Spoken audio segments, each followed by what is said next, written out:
Kintu kya haki zineno kintu kikwasaganya otya tubadenga ku kooti awo kale nga buli omwola anoveewo naye nga haki nga zina wezirwana ennyo nezirabika n'okwerwanyisa naye laavu eno y'abakyala tiimu Joey tiimu Yvonne kintu kino kikwasaganya otya tiimu abo bana balwanye entalo naye nze kyenyiza obbagamba oli tiimu Yvonne ziri tiimu Yvonne nyiza kuwa ensonga zange kati ninyo ali tiimu Joey kirabika kwakyuka kirabika bwetubadde mwana Yvonne ono mudduga bye Yvonne nze in fact sifunanga time kujja okugenda naye Joey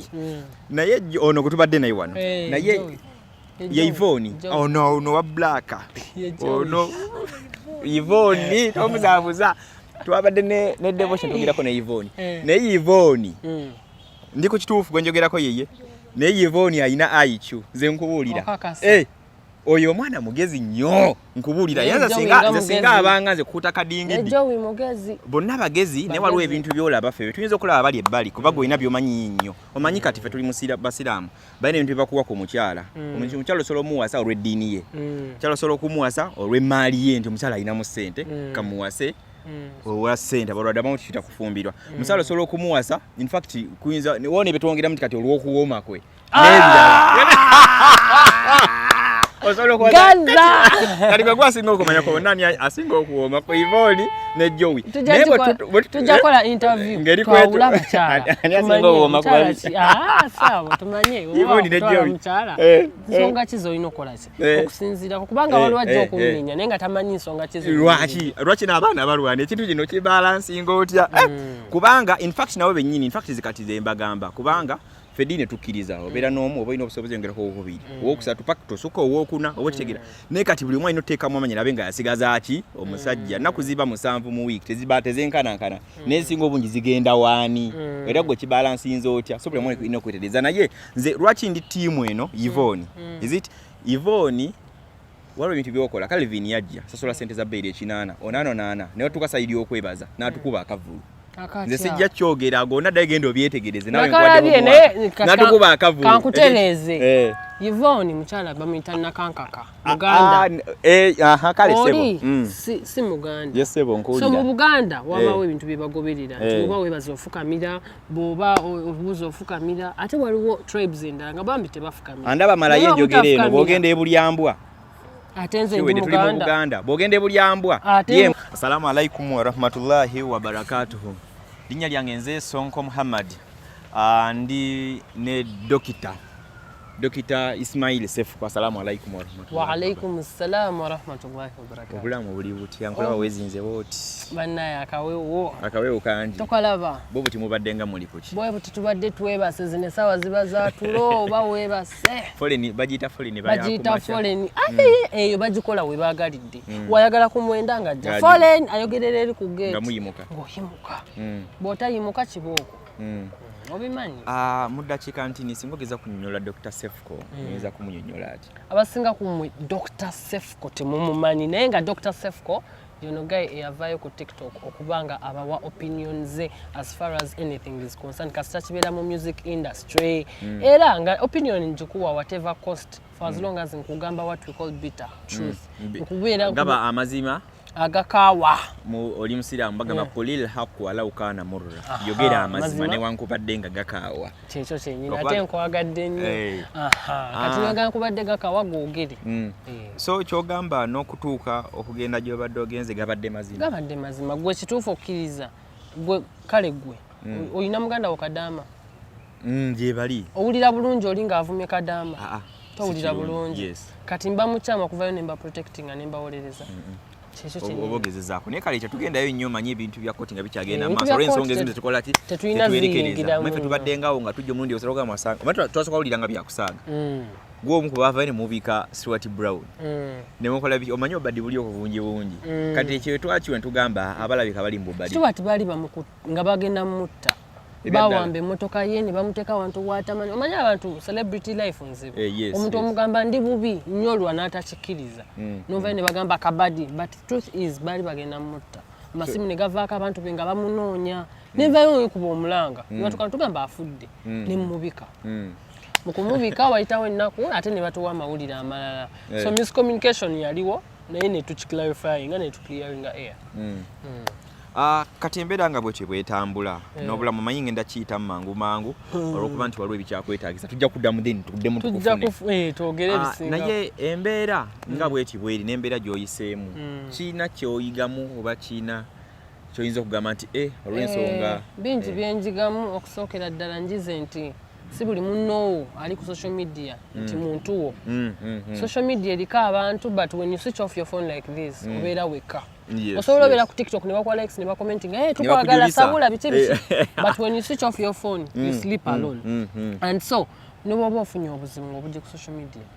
essimu ne baba bagikuggye osigala wekka but there are some people abatajja kuvaamu wadde ofunye obuzibu yadde oli musanyufu bajja kubaawo Shila mwagala nnyo kuba nti yali abeerawo buli lunaku ng'ajja ku poliisi akakasa Cephco olidde ki Cephco oli bulungi guma n'aŋŋumya bambi ng'ajja so Shila kudos you thank you very much ne nkudosinga Karosi nkudosinza abo bonna abaana babaddewo Saimo Kapato wamuliro ku telefayina abaana abo Saimo bannaye ate yakolera ddala omulimu UG extra baneyimiridde baleese ssente bagulidde abasibe ebyokulya Calvin Kayanja ampadde ssente omukulu Mama Fina yakiyimirirammu abantu ne bagamba bakosaasira Catherine kusaasira n'avaayo n'agamba oba toyambye Cephco kumusonyiwa naffe tugenda jjoye emundu tujjeyo fayiro okugamba ekintu nekifuuka too big nekibeera nga banene banwanirira so otwalize wamu weebaza abantu bonna buli alina kyakoze okulaba nga bambi mama Catherine kusaasira mukwano mama wange omulungi nandifukamidde naye kamera eri waggulu ne mu mitima emirungi nfukamidde nkwebaza nzaani okubanga onzaala n'ompolereza weebale nnyo weebale dda mama Fiina weebale nnyo Joey nkwagala nnyo mukwano gwange mama bulamu team Joey team Yvonne bane mwena buli abaddeko kyakola Kevin muganda wange naye abaddewo okuva lwe bankwata mu mmotoka sijja mwebaza kubanga yabaddenga simutegeera baddenga mulaba nga yetolola bw'ati onemba simugambye weebale abimanyi mwebaza Stuart Brown kasita banta bwebati yavuga emmotoka bambi emmotoka inalaba yali mu buzibu so Stuart Brown in fact njagala nagula nkoko yenji mutwalire Stuart Brown onkona kona nga twala yenga nange nja kugulayo niyo kana bakami bali batandise omutemera omusango Stuart Brown togenzera ba Cephco biki Sharife yakuwaayo nibagamba Sharife yakuwaayo byali bingi ne Sharife bambi yabako kyakola so byonna nga ebirenge gye tulina akadde akatini embeera nga bweri bubaka kipo oyinza okuba TikTok bano nga content owaabwe akyali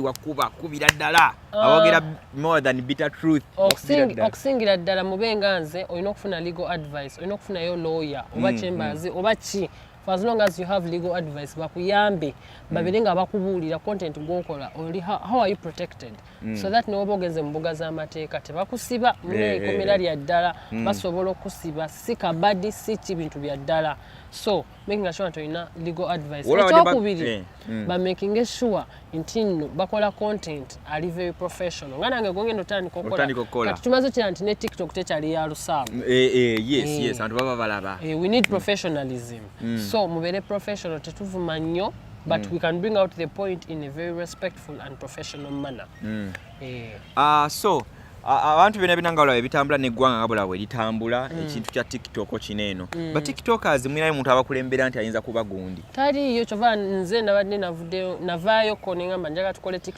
TikTokers Association nga njagala kikwasa omukulu Frank abaho naye yatuuka ndowooza oba nakityamuko anti walabyayegera nti baliwo bidiruze muyisaawo simanya baho yalabika kiri mutubadde nga tubiwulire era nga babyogera bintu naye tugenda kukikwasaganya nze ngenda fuba nti bagiwandiisa batuteremu kasente ensako so that kati olaba muno obuzibu bwe nabaddemu TikTok omulala asobola okububeeramu tetulina nsako tetulina asobola ate nga si walinnya nnyo ndowooza ate nga si walinnya nnyo kati TikTokers Association webeerawo abaana babeera protected abaana babeerawo funds ezisobola oyamba in case of an emergency n'okutusomesa amateeka okola otya kino kiri n'ebizibu ebirala nga twagala okuba nga tufundikira ekintu alhamdulillah oli mukyala ekintu kya haki zineeno kintu kikwasaganya otya tubadde nga ku kooti awo kale nga buli omwola anoveewo naye nga haki nga zina we zirwana ennyo ne zitandika n'okwerwanyisa naye laavu eno y'abakyala tiimu Joey tiimu Yvonne kintu kino kikwasaganya otya tiimu abo bana balwanye entalo naye nze kyenyinza obbaga oli tiimu Yvonne nyinza okuwa ensonga zange kati ninyo ali tiimu Joey kirabika kwakyuka kirabika gotubadde mwana Yvonne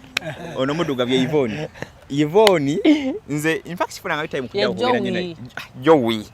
naye ono gotubadde naye wano naye Yvonne ono wa black ono Yvonne tomuzabuza twabadde ne devotion tugirako ne Yvonne naye Yvonne ndiko kituufu gwenjogerako yeye naye Yvonne ayina IQ nze nkubuulira oyo omwana mugezi nnyo nkubuulira yanza singa abanga nze kukuta kadingidi Joey mugezi bonna bagezi ne waliwo ebintu byolaba ffe tuyinza okulaba bali ebbali kuba goyina byomanyi nnyo omanyi kati ffe tuli basiraamu balina ebintu byebakuwa ku mukyala omukyala osobola omuwasa olw'eddiini ye omukyala osobola okumuwasa olw'emmaali ye nti omukyala alinamu ssente kamuwase owa ssente abalwadde abamu tikita kufumbirwa omukyala osobola okumuwasa in fact kuyinza wone betwongeramu kati olw'okuwooma kwe Gaza kali kwa asinga okumanya ko nani asinga okuwoma ko Yvonne ne Joey tujja kola interview kwa ulama chala asinga okuwoma ko sawa tumanye Yvonne ne Joey nsonga kizo inokola okusinzira kubanga waliwo ajja okuminya nenga tamanyi nsonga kizo lwaki n'abaana balwana ekintu kino kibalansinga otya kubanga in fact nawe bennyini in fact zikati zembagamba kubanga fedine tukiriza obera nomu oba ino obusobozi ngerako okubiri owokusatu paka tosuka owokuna obokitegera ne kati buli mwana inoteeka mwamanya nabe nga yasigaza aki omusajja nakuziba 7 mu week tezibatezenkana nezinga obungi zigenda wani era gwe kibalansinze otya so buli mwana ino kwetereza naye nze lwaki ndi team eno Yvonne is it Yvonne waliwo ebintu byokola Calvin yajja sasola sente za bbeere 8 onano naye tukasayidi okwebaza n'atukuba akavulu nze sijja kyogera gonna dagenda obyetegereze nawe natukuba akavulu kankutereze Yvonne mukyala bamuyita nakankaka Muganda kale sebo si Muganda yes sebo nkuulira so mu Buganda wabawo ebintu byebagoberera nti oba webaza ofukamira boba obuuza ofukamira ate waliwo tribes endala nga bambi tebafukamira andaba malayo enjogera eno bwogenda ebulyambwa atenze ndi Muganda bogende bulyambwa yembwa fawe tujja bitegeera Muganda sibwe bufuga nze na followings even nze amwana of your followers tukabambi byaddala yengo omukyala atekedde okukakana wansi n'afuka oba mutoto kayinza banga she's still young maybe teyamanya kyakola nenga alina empisa wangi nze ne ku TikTok nabadde mbiraba oba nkubye nnyo tweyanzizza nnyo nenga tafukamidde musajja no manager n'abalala nze na team jesinga okubira okay ne mwami Calvin Kayanja twetonda ora event eyo kuba nti omuntu yafukamira nedda ye Calvin mu mativu teyabadde ko kyebafukamire twabadde ffenna kulaba ngomu ffenna tubaddenga waawo nze siri nnyo TikTok tubaddenga okulaba nga tugamba muna Uganda ngabangi bagamba tulemeka judging at least tulabe kinene kye yakoze tulemera bakano ka small mistake akufukamira ne Cephco ngetuvudde Cephco walumya abantu bangi Cephco wavuma abantu bangi abantu bakaba amaziga n'ababuluke n'agaba ku by'omwana wange n'ebirala kale kiyinza okwetaaga mu byonna buli omwanyina waliwo abalina entondo waliwo abayinga mu ngeri zaabwe at least tubasaba okutusonyiwa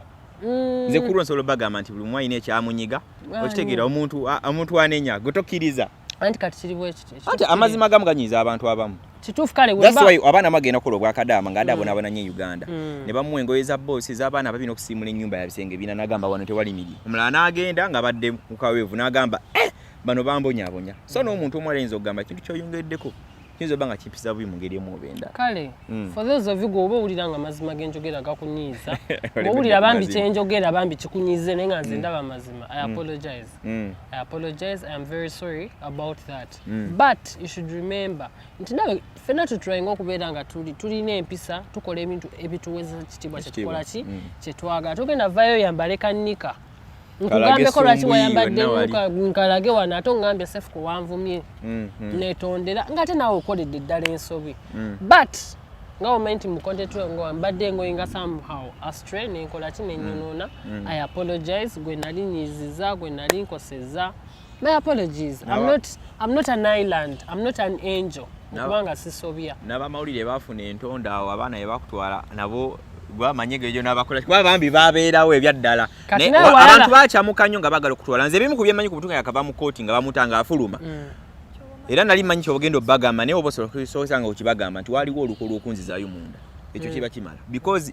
batanya abantu ku kooti nga bafuluma obajaganya n'abantu baabwe poliisi neddala nenkola ki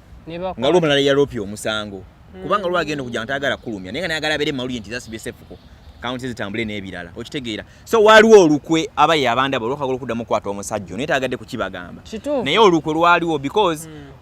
waliwo omukyalo omu abali mudda mu kooti gwe batugamba nti babagambye musooka babaveewo nalyo kafulume nabanda babagamba musajja singa munofene mumuteeka olwo abalaba mukolaki abamwetaaga ye atidde kibagamba nze kankibagambe omusajja ono etwajuva ku kooti abanyigamba tiktok nabalabanga bakuba omuliro kitolista biki n'ebirala naye bambi ono waliwo abali baagala okumukwata abalala era yalina emisango emirala gyakyagenda nagyo kirungi kulaba nti ate bamutadde ate ne baddamu ne bamukwata bali baagala bambi kuddamu omukwata ze emmotoka gye wala Stuart Ball ngitwala emisinde n'omwana yavaako n'agwa emmotoka ezimu era zaayonooneka abamu baavaako ne bagwa ne balumizibwa gwe yakubira Stuart n'omugamba tubuulira at least wooli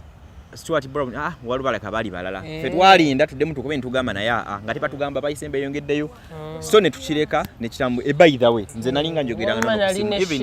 paka leero naye sembera yina nanga boti bwe yali nze for that nze nyinza okukibanya ne bakitegeera mujukira wano kube batawaka isi babakwatira bano lugogo n'abala so ne bali bagala muzayi mu Komera nasema tukiraawo naye Katonda nsonyiwe naye kulisi ya full figure simanyo baya tuvaako naye waliko nze kwendi neze saavuma biri ku side yoli omwana oli Zeba zanero bakakalamu wamba zanela abingambi bagondi keizi era afe ku kooti twajjanga nenga twatwambadde masiki tubeera wala tewanda bakola last moment ogwasembe twalingawo nenga tubeera wala obo kitegeera naye naffe omuntu asobya ate ffe twasubya nnyo nti oba ki ffe twakolanga abakozi muli yagali balance ne munange ne binyiza omuntu omu biba balance ne munne balance yo tekolera muntu mulala so nga tukomekereza lero kankwefuge tukomekereza shino njagala okutegeeza abantu nti in case you have any financial support obango ina kyagalo yamba by the way Yvonne ya losing omulimu gwe mukazi wange ya losing omulimu gwe niba bebedanga bamugoba so if you want to help her on me osobola okuba ko ine namba yesimu njigabe yes so me namba yesimu 0754 26 25 12 tudemo ko 0754 26 25 12 kati namba yani yange era gyogenda okuzzaako ngenda okuzzaako because by the way simu zeta kyatazirina ebintu bisigala ku poliisi bibula ewokusula ebintu bizibuzibu bamufuna in fact era onkubira noba nompereza message ngowulira oli mumativu na Yvonne ngakwe namba ye by the way wasijimanyi mutu abadde Yvonne akola mbyango ye abadde musomesa she's a teacher by the way that's why mugezi nnyo mugezi she's a teacher so she lost her job because she was over appearing on TV kata tobimanyi obwana we bukulaba ngobadde obeera nnyo ku TV abadde mu baana bato they lose concentration instead of getting what you're teaching them babeera bajjukira ziri events ezibadde ku abantu abalina amasomero gye mali bangi ono omuwala gwe njogerako ye muwala gwe mbadde njogerako nze ndi tiimu Yvonne mugezi nnyo ate amanyi okusomesa waliwo abantu abalina amasomero asobola omuwa omulimu ate ekirala kati nze mbabbirako akazanyo baana ba tiktokers asobola okubeera ng'omuntu akubira akalanga k'essomero lyo n'oba nga naawe sente tomuwa buweezi za ssomero lyokka nga like ayina added value gy'abeera ayongerako ku kintu yate bambi alwanirira mwami we sembere fanagana ko yenda kyasobola okukola kyonna enamba y'omwami agibawadde oba osobola oyita butereevu eri omukyala tukuwa enamba ye nono n'akuwa ona ffe namba ze tukozesa ziryawo twabadde nga tusobola otambuza akazanyo so nga tumalira tubeere nga tusiibula obubakabiwo obubaka eri bafaani bo obubaka eri bafaani bange thank you for supporting me mwebale kumbeererawo ba tiktokers bangi nnyo bwe nagenda mmenya amannya abamu bajja kunyiiga yes tetumenya amanya g'abantu ne mwenna njakola live mbeebaza official on my live follow me on my new account Dr. Cephco 1 mwebale kumbeererawo Kevin mwebale kumbeererawo muganda wange Yvonne good talent pana ibi people namwe abana mawulira abatunoonya mutu mwa abatufula ki kyetuli kubanga singa toligwe osanga singa platform yo tegenda kunnyamba so thank you ate nawe oba olina kyotuyamba nawe toyanziza mama Fina tukukaabira mama oba nfukambire mpozi kamera eri waggulu ye problem ne mu mitima mama Fina tuyambe tujja kunoonya mama Fina tujje otubuulirire kuba oli mama otuzaala Catherine Kusaasira tukuweebaza mama Catherine Kusaasira President Museveni tukwagala